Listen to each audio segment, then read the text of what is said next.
dedicated to Eastern and Southern Kentucky. This is WYMT Mountain News at 6. A ribbon-cutting ceremony in Somerset this afternoon is celebrating a major project expanding high-speed internet service. WYMT's Jade Saylor was there to find out what this means for the community. High-speed internet may not be the first thing that comes to mind when you think of rural areas, but that is about to change for the Somerset community. For the community, they're going to be able to work at home, play at home. More than 8,000 locations in Somerset will now have access to dedicated fiber through kinetic windstream internet. Access to fiber does many things for the community. It allows economic development. It allows small businesses to thrive. It also increases property values. Studies have shown up to 5%. Pulaski County Judge Executive Stephen Kelly says this was one of his main goals when he came into office. When I first came into office, that was a priority for me. Let's get high-speed broadband to our folks out here in rural Pulaski County. There was a good turnout of community support for the ribbon-cutting celebration. We just really appreciate the community's support and partnership. The FCC and their Royal Digital Opportunity Fund is also giving a large amount of money for broadband in Royal homes. They have given us $1.5 million to provide rural broadband to 766 homes in the rural parts of Pulaski County. Judge Executive Stephen Kelly says with the help of people like Windstream and the help of the government, Pulaski County is going to be right there competing with everybody across the world.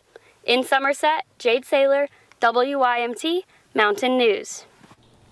Mayor Robert Lawson says this is a huge deal because more and more people are working from home. At the height of the pandemic, the Kentucky Chamber Foundation launched the Who's Hiring campaign. That recruited more than 100,000 job candidates, but the program was a lot for the chamber to manage. The answer is Talent Hub, an automated online jobs portal that focuses on connecting Kentuckians to employers in critical industries. Unlike other job portals, chamber officials say this one takes out the uncertainty of online applications. It just really cuts out some of that middle process where you hope the employer sees you or the employer's not exactly sure who's on the other end. It really starts to bring everybody together. The portal will host more than jobs, shadowing, tours, internships, and apprenticeships, and trainings will also be listed on the site.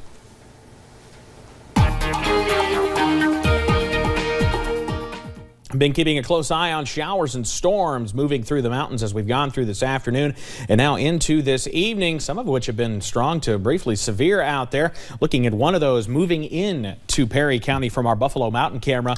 We're now sitting at 64 thanks to some showers and storms we've been seeing across the county so far. We're watching this line of storms. This is our cold front, basically from about as we head towards Pikeville all the way down through Hazard, Hyden, and now down into portions of Knox County as well. You can see we were watching a particular storm across parts of Leslie County before too long ago, and also watching some more through parts of Perry and Knott counties, southern parts of Clay into Knox, and now very shortly into Bell County with potential for 30 to 40 mile per hour winds, some brief heavy rain with that storm extending into southern parts of Whitley County and down I-75 into Campbell County, Tennessee. So everything here moving on off to the east and the southeast. You get past this line of storms and you're just about done with the storm activity tonight. That means it's going to get cool as we head into tonight. Showers coming to an end, and we're in the upper 40s for overnight lows tonight. We've got a little bit of a warm up on the way as we head into the weekend, and I'll have the details on that coming up in just a few short minutes. Steve? All right, Evan, thank you. An Eastern Kentucky community is coming together to mourn 3 lives lost. Students and staff at the Buckhorn School in Perry County are hosting a vigil at the school's baseball field at 7 o'clock in honor of former students that died in recent weeks. 2 of those were COVID-19 related and 1 the result of an accidental shooting. A Buckhorn English teacher Valerie Dixon is organizing the event and says the idea actually came from one of her students.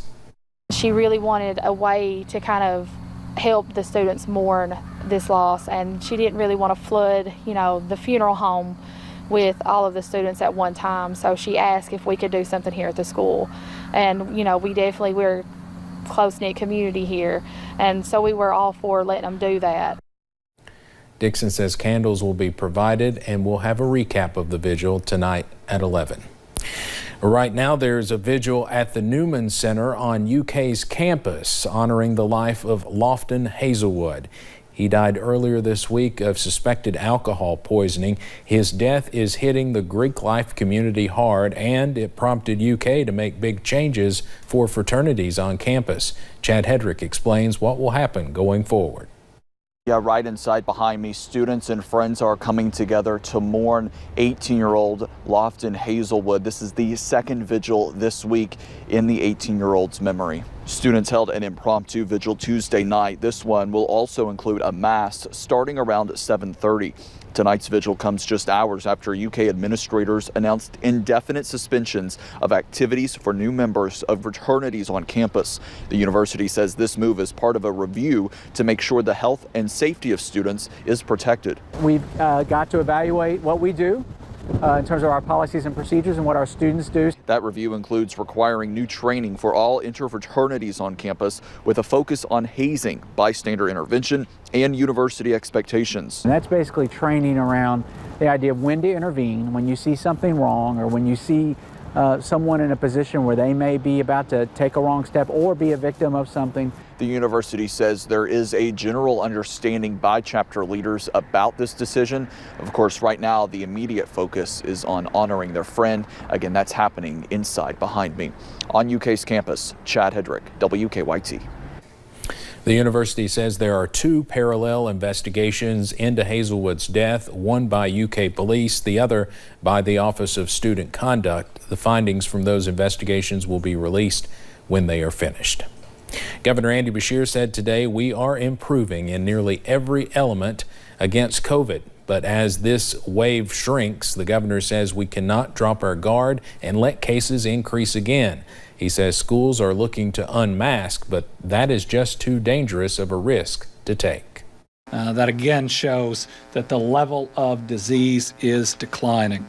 Now, I know I've at least heard some news that some school systems are already looking at going to masking optional. We know and we have seen that will increase COVID in your area. I do believe there's going to be a time during the course of this entire school year where that is likely possible and safe. But with vaccines on the horizon for 5 to 11-year-olds coming what we think is really fast, hold on. Again, don't punt on third down. Today's COVID-19 update is on our website, and Governor Beshear says among the new deaths is a baby and 2 other young people. The governor also mentioned that the state's health facilities will be ready to vaccinate younger children once it is approved for ages 5 to 11. Also mentioned in today's Team Kentucky news conference, Lieutenant Governor Jacqueline Coleman is stepping down as Secretary of the Education and Workforce Development Cabinet. She says she's stepping down to focus solely on her role as Lieutenant Governor. Deputy Secretary Mary Pat Regan will assume the role of Acting Secretary of the EWDC. Across the country, students face trials every day. A pandemic, most recently, or maybe loss, grief, or other emotional battles. WYMT's Jordan Mullins talked to Floyd County staff on how they are helping students in the classroom and out. Floyd County school workers are noticing something in their students. Something that staff members say needs serious attention. Whether it be anxiety, whether it be depression, loss of a loved one, or loss of a significant pet, just loss in general. We're realizing that these children come to school with so much on their mind. Senate Bill 1, otherwise known as the School Safety and Resiliency Act, is helping place counselors at every school in the county. One of those counselors being Kayla McKinney at Adams Middle School, who sees and helps students on a daily basis. If a student is suffering from any type of mental health issues, then they're probably also going to suffer academically.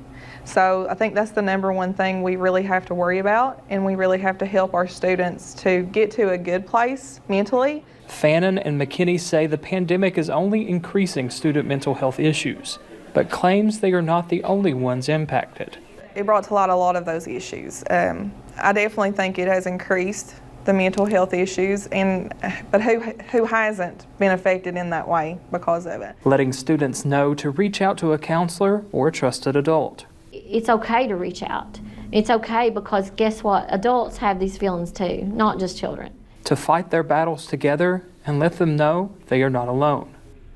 In Floyd County, Jordan Mullins, WYMT Mountain News.